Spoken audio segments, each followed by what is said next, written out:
Is it just me, or is there such a thing as toxic productivity? Like, I literally cannot go on vacation because I feel the need to always be productive. There is not a day that goes by where I don't feel guilty for being unproductive. And whilst I know I'm probably being too hard on myself and that pushing myself too hard will lead to burnout, even when I try to give myself a break, I can't help but feel guilty, especially when I know how far away my goals are. People go into this phase of consistently need to improve because they think by looking at the people on social media that are so fucking productive, waking up with their ready prep meal and they're doing their reels where they split the fucking egg into a walk and then back in, hey, I was so productive, I read a book, I trained this morning, I meditated for 15 fucking minutes. Go to the dentist, go to work, pay your taxes, eat healthy. Food is bad, food is evil, all the food is filled with poison.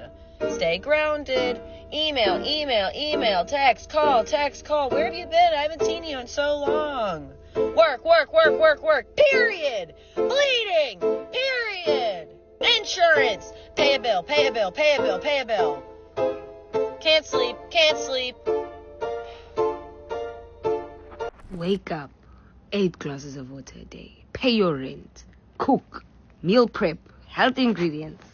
No takeaway. Gym, yoga, meditate, content creation, content calendar. Make more money. Da-da-da-da-da. Kiss your mom, kiss your dad. Friend's birthday party, Ramadan. Apparently, I'm supposed to wake up earlier, hustle harder, read faster, meditate longer, earn more, eat cleaner, think deeper, sleep smarter, take cold shower, start a side hustle, go to the gym, do cardio, walk 10k steps every single day, read 20 books a month. All of this while also working a day job, spending time with my family, prioritize quality time with my boyfriend, take care of the house, cook my own meals, do laundry, go buy groceries, cultivate new friendships, catch up on the latest TV series on Netflix, and sleep 8 hours every single night. I get it. We always want to do more and cultivate hobbies and have fun with friends, but is it just me?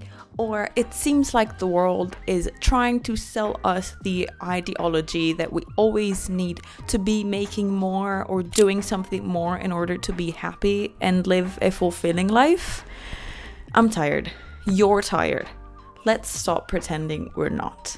We're all tired. We wake up tired, we survive the days being tired, and we go to bed tired. Some of us aren't even able to sleep properly because despite being tired, insomnia is a thing, and in some weird way, falling asleep becomes impossible even if your body is begging for it.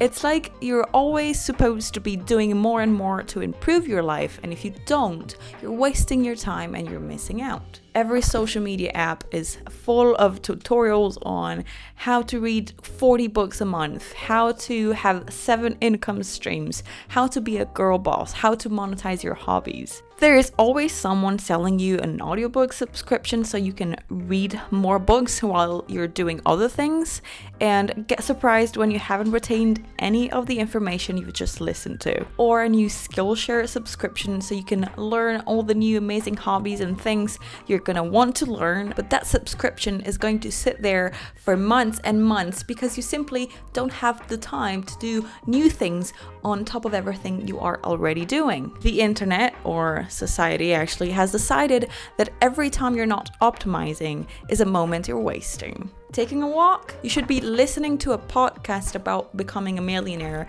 through digital real estate. Reading? Nah. You should try speed reading, where you don't actually absorb anything, but you feel like you're accomplishing more. Resting? Try active recovery, which is actually just softer exercise. What about the constant pressure to start a side hustle? Apparently, if you're not turning your hobbies into revenue streams, you're basically throwing your life in the trash and absolutely missing out on the millionaire making opportunities that could change your life forever. So what are you waiting for? Start working 20 hours a day, go to the gym 3 hours a day, walk 20k steps, do 20-step skincare routines every single day, buy another amazing device that's going to change how your skin looks and finally stop your skin from aging, and try this new revolutionary time management hack that's going to change your life, and you're finally going to be able to do everything you've always desired. Spoiler, the only thing that's going to happen is you're going to feel stressed and miserable.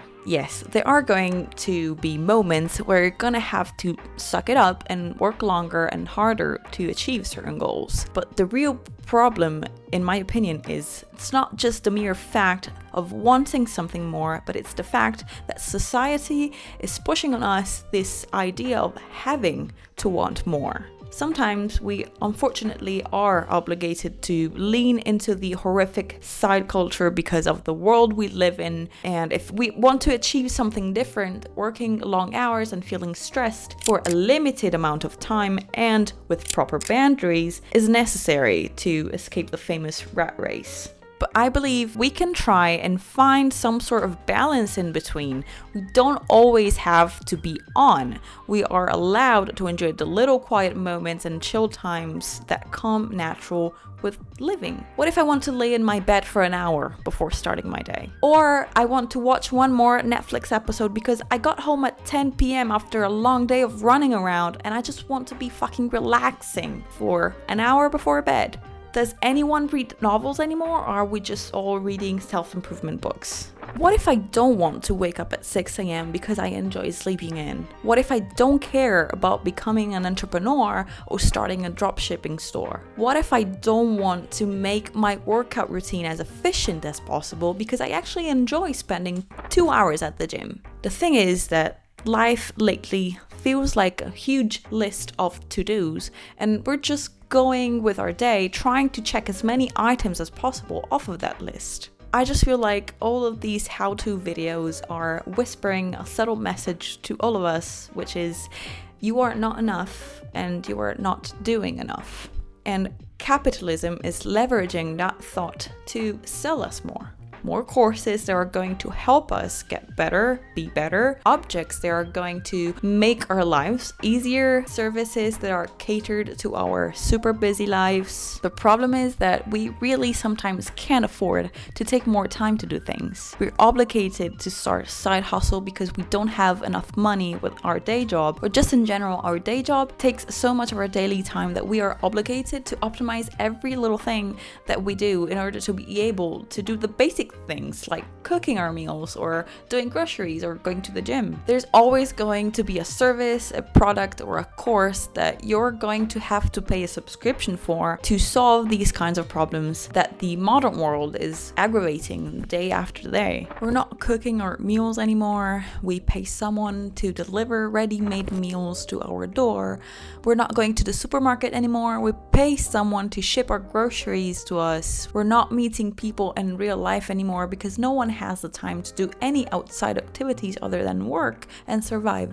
So we use dating apps. We're sacrificing sleep in order to squeeze more tasks into our days. We wake up earlier to do our skincare, to journal, to exercise, to meditate, to cook a nourishing breakfast, to read a book, and basically to have a whole life before starting our jobs. We're forcing ourselves to do the things we don't enjoy but that we have to do because someone on the internet told us that we should do those things because it's good for you. There's a specific term that I've been seeing online all over the productivity space, but also in other areas like fitness, business, and all these things that are generally considered things that a successful person should be doing, and it's the term locking in. To lock in means to enter a state of deep focus. The phrase is typically used to reference taking on a task or goal that requires intense concentration. Locking in is all about removing distractions and staying committed to the task at hand, which is not just a fancy way to say focus. It's more about what you are willing to give up in order to achieve your goals.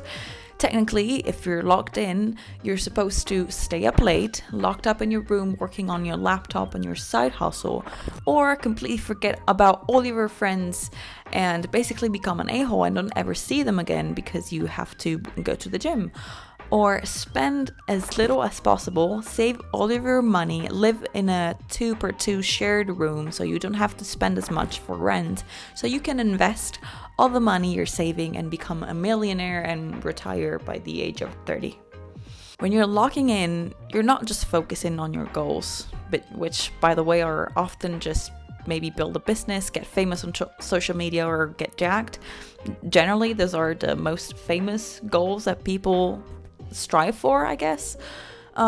You're actually just completely isolating yourself from the whole world, filling your schedule with as many things as possible, and building this life of your dreams. So basically, the less you respect and take care of yourself, the more successful you're going to be. As much as I strongly believe that you should absolutely be clear with yourself and prioritize certain things when you have specific goals, I also believe that following this narrative of dedicating your whole soul and becoming literally obsessed with these goals is the fastest way to burn out and get sick. In a report of Psychology Today published in January 2022, it highlights how cultures of toxic productivity do exist and can be very unhealthy and destructive to our lives. The pandemic especially seemed to encourage this toxic productivity. Despite people having more free time due to quarantine, working from home, no commuting time, furlough or job loss, many felt they had to double their efforts and be seen doing more. This drive was underlined by self-imposed expectations of working from home and need to prove themselves, as well as social media bombardment about learning new languages, baking bread, holding events by Zoom, or getting fit. Instead of slowing the pace and taking talk, there appears to be a need to do, and often to also demonstrate publicly how much you're doing. We could have used our free time to rest, recharge, and restore ourselves, but many of us filled those hours with more work as a way to feel worthy, fulfilled, and in control. And what's more, doing enough is never enough for people who fall into the toxic productivity trap. Such people are never satisfied. They could always have done more or done things better. And this dissatisfaction is accompanied by guilt. According to a report from Mortar Intelligence, the productivity apps market size stands at $11.96 billion in 2025 and is forecast to reach $18.09 billion by 2030, translating into an increase of 8.63% during 2025 and 2030. So the world of productivity is a very profitable one, and it seems like it's not going anywhere, at least not anytime soon. The system we live in makes it feel like we have no choice. Jobs demand more of our time, commutes steal hours, groceries, cooking, cleaning, relationships, everything takes time we don't have. So of course it's tempting when companies offer us solutions. The delivered meals, the instant groceries, the subscriptions, the apps, the tools, all the things that help us manage a life that was never really designed to be manageable in the first place. But these solutions aren't fixing the underlying problem. They're just helping to calm down the symptoms, and ironically, the more overwhelmed we get, the more products and apps the world invents to fix our lives. I don't think the solution is to abandon ambition or pretend productivity doesn't matter. It's more about remembering that we were never meant to live like machines, constantly updating, optimizing, and proving our worth. Somewhere along the way, the pressure to do more turned into this belief that simply being a person isn't enough. Because the truth is, most of us are just trying to survive life. We're trying to balance work, relationships, chores, health, sleep, family, hobbies. And then on top of all of that, the internet keeps telling us that we should be doing more, as if we weren't already doing our best. You don't need to earn your rest by completing every habit on someone else's morning routine. We've been taught that slowing down is a weakness, that taking a break is laziness, and that if we don't lock in, we're wasting potential. But if locking in means isolating yourself, sacrificing sleep, cutting off all of your friends, and pushing your body and mind past the point of exhaustion, then maybe the thing we're calling discipline is actually just toxic ambition. And sure, sometimes we do have to push harder for a short period of time, but even then, we should always have boundaries. It shouldn't become a permanent living condition, especially considering how dangerous it is to live a constantly stressful life. According to an article from BBC, in a paper published May 17th, authors from institutions including the World Health Organization and the International Labour Organization suggest that each year 750,000 people are dying from ischemic heart disease and stroke due to working long hours. And in a review of the impact of stress on body function in the National Library of Medicine, we can read, "The effects of stress on the nervous system have been investigated for 50 years. Some studies have shown that stress has many effects on the human nervous system and can cause structural changes in different parts of the brain. Chronic stress can lead to atrophy of the brain mass and decrease its weight.